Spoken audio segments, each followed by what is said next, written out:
tutorial with the CIFAR-10 dataset. Alright. Okay, so we're going to be using Keras for this tutorial. So first thing, import Keras, and you're also going to need NumPy. Since a lot of the tensors in Keras are NumPy arrays at the back end. And for visualization, we're going to use matplotlib. Pyplot SPLT. Okay, so first we have to get our get the data. So Keras is very useful in that it already has it loaded when you probably downloaded Keras. So you can get it just by calling this. Let's just get this first: x test, y test. The CIFAR-10.load dataset. Oops. Oh, and of course you have to import that from Keras's dataset.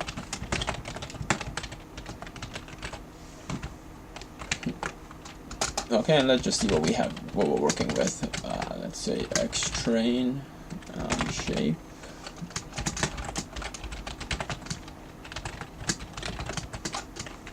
And the testing. I mean, not the testing. The labels.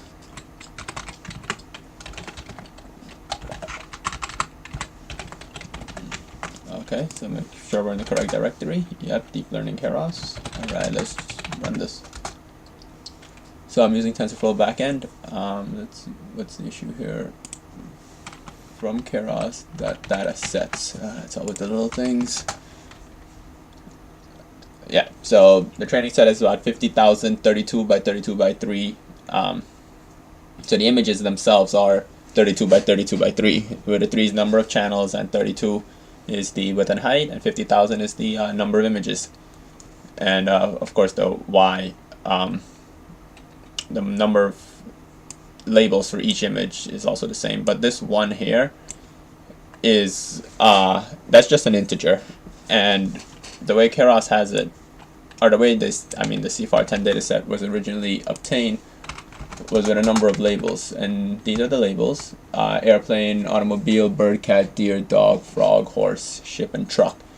And each of them has a corresponding number to them. So when it comes to deep learning, we're gonna want to one-hot encode the Y values. So first we have to so before we even get into any deep learning, we have to do all the pre-processing. So first, let's just see, let's just play with that a little bit. So I'm going to put a PDB here,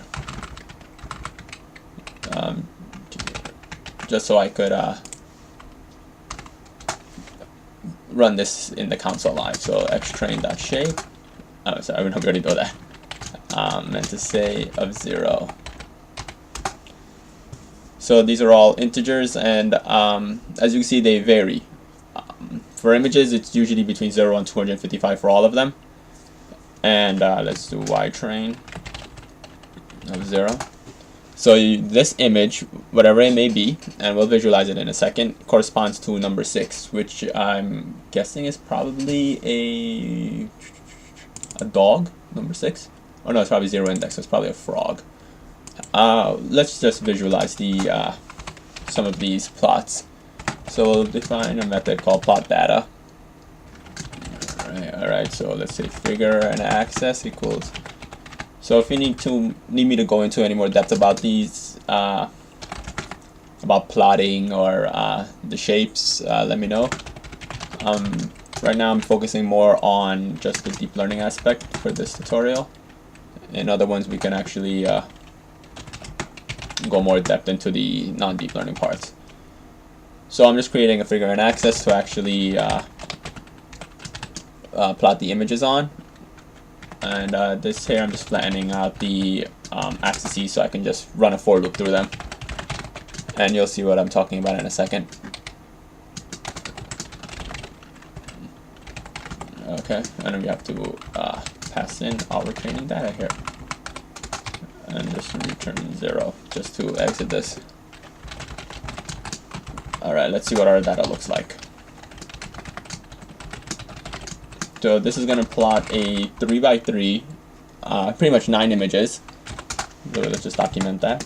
Plot 9 images from the CIFAR-10 dataset. Alright, let's just quit this and let's run it and see what it looks like. Okay, so here we are.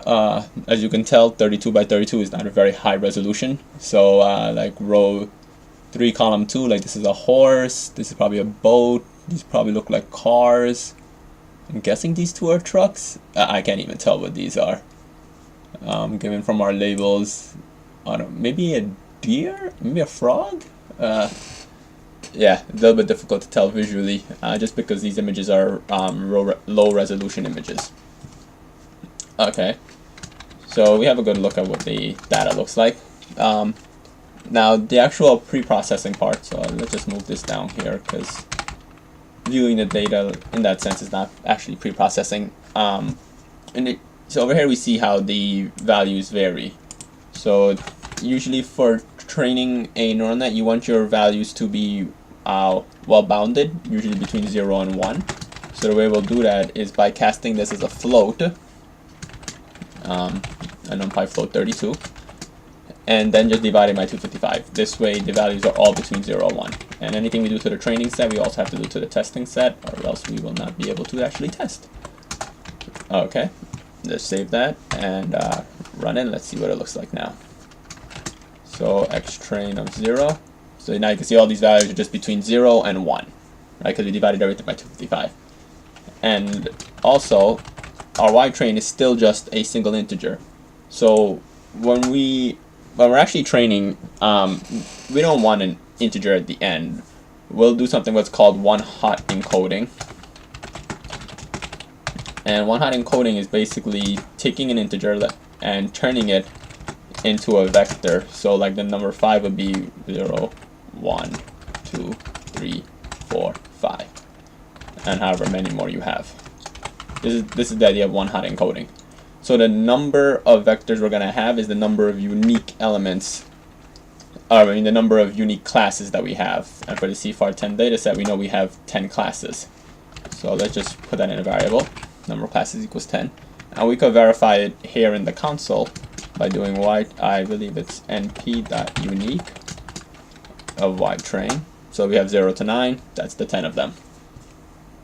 Now to one-hot in Keras, it's easy. You'll just do Keras from the utilities to categorical. Oh wow, sorry, my finger slipped. categorical. Alright, ytrain and the number of classes that we want. Let's just call it classes, not n class. And of course this part here we're going to have to import. Oh, we already imported Keras. So we're good there. And again, if you do it to the training set, we should also do it to the testing set.